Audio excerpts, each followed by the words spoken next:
Bueno, momento de meternos en otros temas de actualidad y hablar de salud, porque hoy es el Día Mundial del Alzheimer y los proponemos conversar sobre los síntomas y la importancia del diagnóstico precoz. Para eso recibimos al doctor Roberto Ventura, neurólogo, psiquiatra, neuropsicólogo, integrante del Comité Científico de Alzheimer Iberoamericano y del Comité Científico de la Asociación Mundial con sede en Londres, presidente además fundador de Audaz en 1991. Bienvenido, doctor. Nuevamente. Gracias por la invitación. ¿Cómo anda?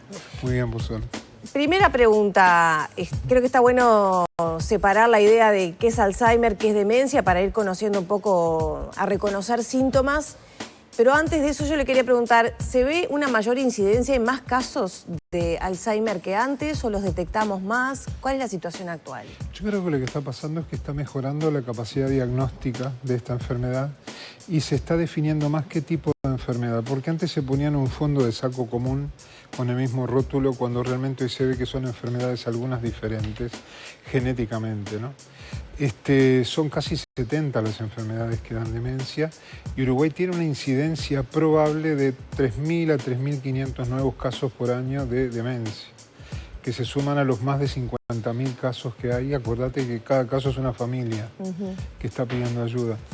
Así que se diagnostica mejor y de alguna manera no es que esté aumentando en sí el número de pacientes, pero pienso que por algo le dicen la epidemia silenciosa. Cuando se está gestando y aparecen los primeros síntomas, podrían ser o no Alzheimer, pero hay que agudizar todavía más la detección precoz.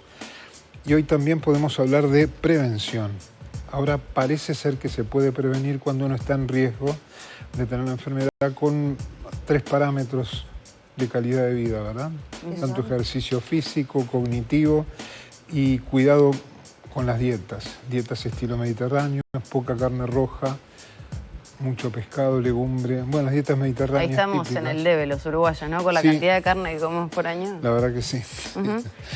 Lore lo mencionaba recién, el poder diferenciar el Alzheimer de otro tipo de demencia, ¿no? Que usted decía que hay muchísimas. Claro. ¿70 dijo? Casi 70 causas, sí. Bueno, ¿cómo diferenciamos el Alzheimer de otro tipo de demencia? Bueno, primero, acuérdate que la palabra demencia significa un grado importante de deterioro intelectual. No es una enfermedad, sino es un grado de deterioro. Está peleado a nivel internacional porque el término demencia se está abandonando por la literatura anglosajona y suplantando por trastorno neurocognitivo mayor, que es otro nombre. El mundo no anglosajón está todavía manteniendo ese término. Demencia es un grado de deterioro y Alzheimer es una de las muchas enfermedades que pueden conducir que conduce a la demencia. La enfermedad de Alzheimer, de alguna manera, si bien los diagnósticos son posibles, probables y definitivos, todavía no tenemos la capacidad de diagnóstico definitivo, salvo que se estudie el cerebro de la persona con una biopsia cerebral que ya no se hace. Y por eso se fundan los bancos de cerebros para poder investigar después post-mortem si la capacidad diagnóstica era muy buena o no. Cuando se diagnosticó una enfermedad después se vio que no era o que era otra. El diagnóstico de una demencia es más bien clínico neuropsicológico, es frente al paciente y examinándolo. Y el diagnóstico de la enfermedad de Alzheimer es aproximado, es cada vez más probable a medida que usas la tecnología actual, desde el estudio neuropsicológico hasta los estudios de sangre, líquido cefalorraquídeo e imagenológicos como el PET cerebral, que tiene una capacidad diagnóstica muy alta.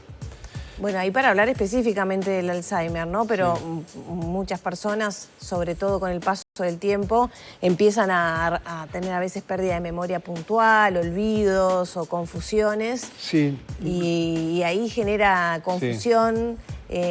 No sabemos si estamos ante un deterioro cognitivo, si estamos ante Alzheimer. A todo el mundo le gusta decir Alzheimer, ¿no? Sí, sí. Pero también es un concepto que genera impotencia, ¿no? Porque cuando se habla de Alzheimer ya sabemos que no tiene cura, ya sabemos que es un proceso degenerativo que en principio no se puede detener e incluso está, me parece a mí, como instalado que tampoco se puede prevenir. Ahora usted mencionaba... Claro, no, el tema es generalmente este tipo de enfermedades empiezan por trastornos de la memoria, pero no todas.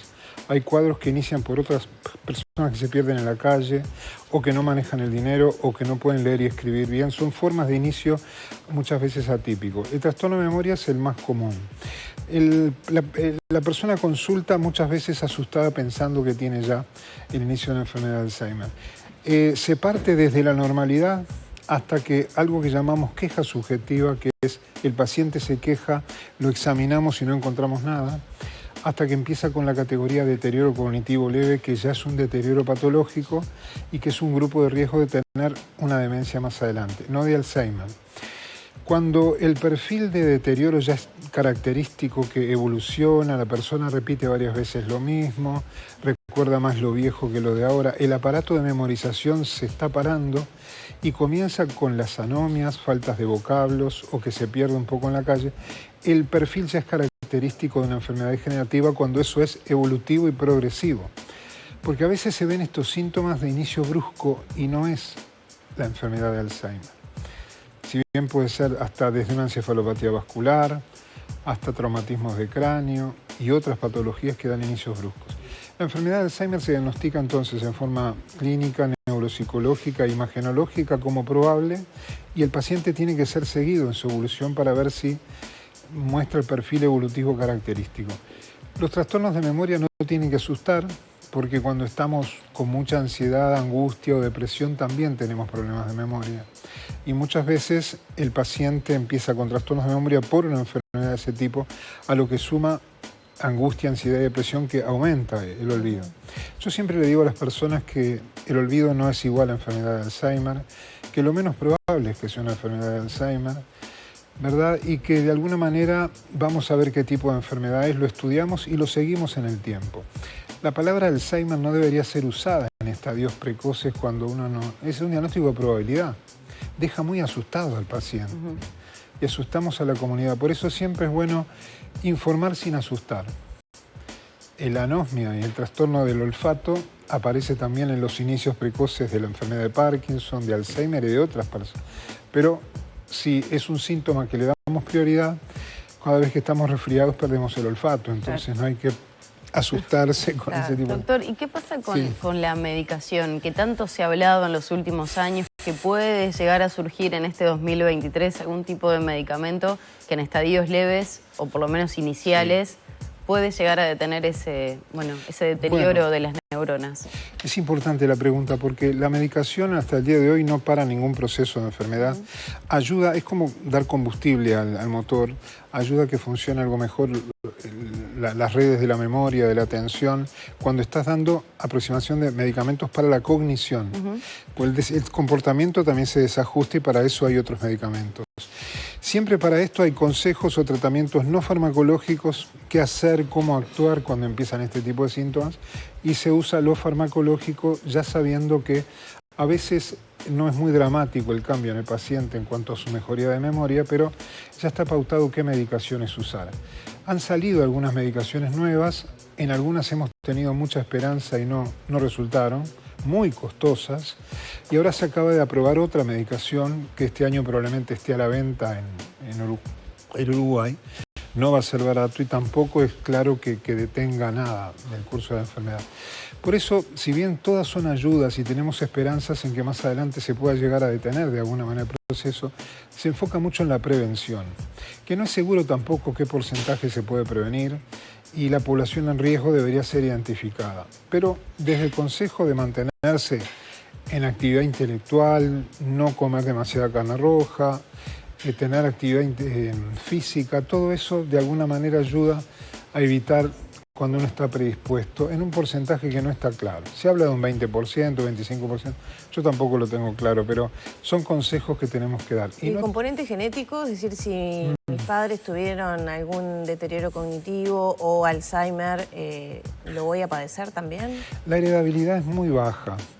Hace poco estuve en Tijuana, en México, y aprendí algo nuevo, y es que hay gente que puede tener enfermedad de Alzheimer sin que tenga un condicionamiento genético, si se da el combo de factores en la vida diaria. Pero regularmente cuando hay un condicionamiento genético hay genes que son causales y otros de susceptibilidad.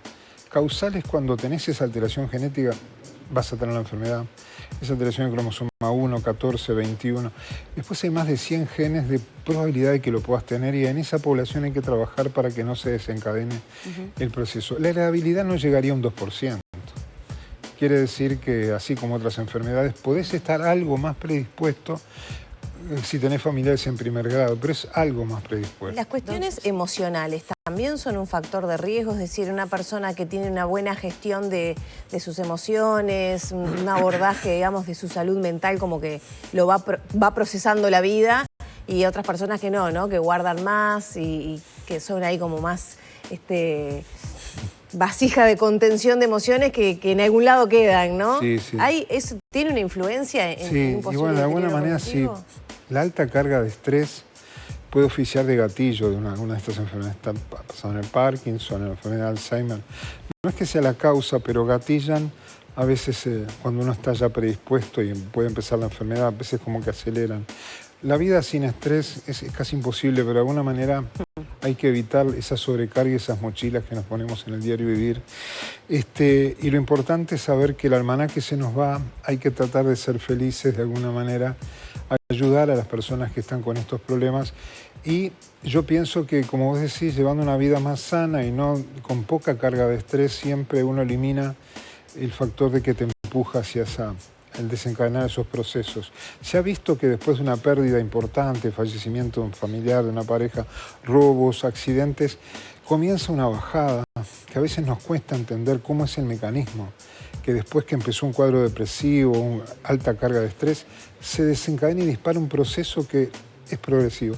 Evidentemente ese cerebro estaba predispuesto ya de alguna manera y no sabemos mucho más que eso, pero la alta carga de estrés, depresión puede favorecer cuando uno ya está con esa predisposición. De todas maneras, el estar deprimido, angustiado y ansioso no va a desencadenar estas enfermedades. Supongo que uno está ya predispuesto y cuando empiezan los primeros síntomas hay que ocuparse del diagnóstico certero en el paciente y nunca olvidarse que hay una familia. Porque cada vez que avanza la enfermedad, cada vez menos contamos con el paciente, porque el paciente después no se adhiere al tratamiento porque se olvida de todo lo que yo le dije en casos avanzados. Y el binomio paciente-familia va siempre unido. Por eso siempre hay que enseñar que, y bueno, en nuestro sistema de salud debería haber espacios que no hay para la familia. Justamente eso quería preguntarle, ¿cómo está enfrentando el sistema de salud las cuestiones vinculadas, los temas vinculados a la demencia, con un plan que se iba a poner en marcha a partir del año pasado y saber en qué situación estamos, ¿no? El sistema hoy está previsto para contener a esos pacientes que muchos quedan solos, ¿no? Sí. Porque fallecieron sus seres más cercanos, o están lejos, o no se pueden hacer cargo. Sí, te voy a decir algo importante. El año pasado estuve en Londres, en un congreso mundial, yo fui a 2 conferencias, y escuchaba en Europa la dificultad que tienen para acceder a los estudios neuropsicológicos, a los medicamentos y a las consultas con especialistas. En Uruguay no pasa nada de eso, parece que estamos en un país fuera de la tierra.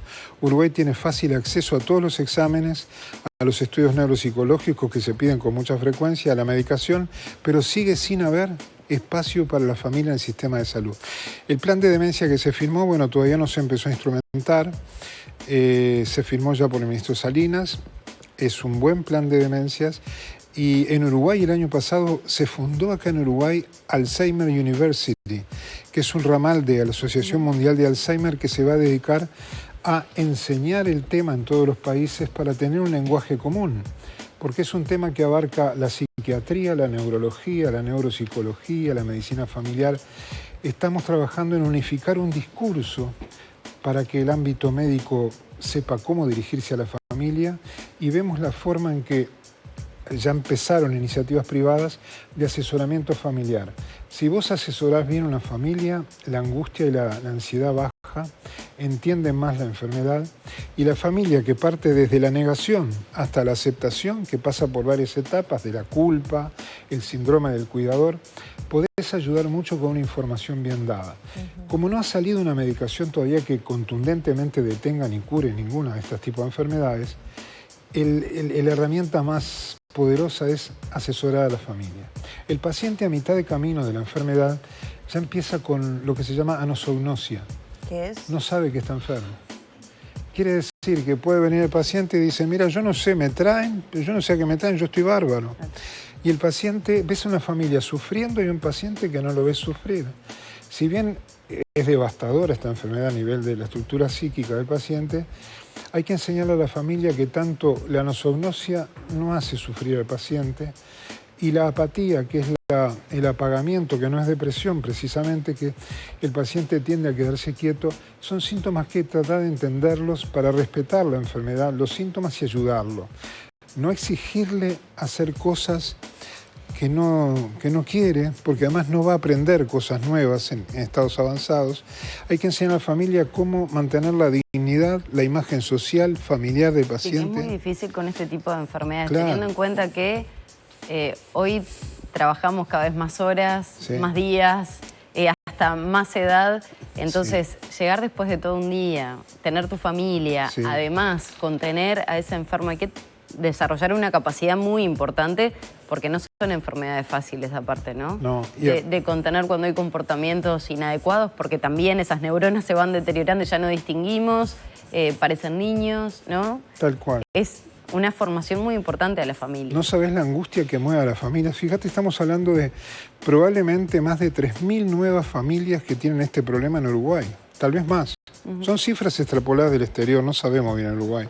Fíjate lo que es la demencia en el medio rural, lo que puede ser. No, y acá estamos en la ciudad con todo el sistema de continentación. Bueno, pero yo le quería preguntar también, es un poco en línea de lo que preguntaba May, ¿cómo está funcionando el sistema? Usted decía que todavía en el sistema de salud, las instituciones concretamente, falta lugar para las familias. Sí. Hay iniciativas privadas, Ciudad de la Memoria es uno, que trabaja con un modelo específico que apunta a lo que usted describía, pero ¿qué pasa con el resto? Otras instituciones residenciales, etcétera, cuando las familias, como decía Maggie, ya a veces no pueden tener el suficiente cuidado adecuado para una persona que necesita acompañamiento 24 horas, muy específico además, ¿no? Sí. Uruguay, ¿le está pudiendo hacer frente a esa realidad? Uruguay es un país muy diferente al resto de los otros países de Latinoamérica en muchas cosas. Es un país donde se tiende mucho a la institucionalización, a diferencia de Bolivia, México, Perú, donde el ámbito religioso también hace que la familia sea más continente del paciente. Uruguay institucionaliza mucho y de alguna manera quiero resaltar que hay una institución que es la española que ha comenzado hace tiempo con un centro de asesoramiento familiar que tuvo que detenerse por el tema de la pandemia. Y estamos tratando de reinstrumentar ese espacio. No hay todavía iniciativas claras en el resto de las instituciones. Deberían haber, porque la familia sigue sintiendo algo así como un desamparo. Porque ¿qué hago cuando se quiere ir de mi casa porque dice que no es la casa de él? Cuando dice que yo soy un impostor, cuando no me conoce, cuando dice que hay una persona en la casa que no hay, cuando mira la televisión y piensa que es verdad lo que está pasando, o cuando se mira al espejo y habla con él mismo. Entonces, y después se pone agresivo, no entiende lo que le digo. Entonces, todo eso baja como angustia y ansiedad cuando la familia entiende cómo es la enfermedad. Cuando usás las herramientas de la validación, la terapia de validación. Si te dice que 2 más 2 son 7 y vos insistís que es 4, podés decirle que es 4 todo el día, pero el paciente no lo va a retener y está bien, son 7, son 10, lo que vos quieras. Vení, lo distraigo con otra actividad. Estamos hablando de pacientes avanzados. No hay que chocar con el paciente. Hay que respetar sus síntomas y saber que todo lo que le explicamos se va a olvidar enseguida. Quiere decir que hay que distraerlo, no chocar no tratar de argumentar ni ganarle la discusión. Claro, cuesta mucho eso, ¿no? Sí, es parte de la negación que no, y una cosa porque... es un día, un mes o un año. El tema es cuando esto se prolonga en el tiempo. Y es una enfermedad que no acorta la vida necesariamente. A veces el cuidador se va y ellos siguen. Claro. Por eso está el tema de los cuidadores.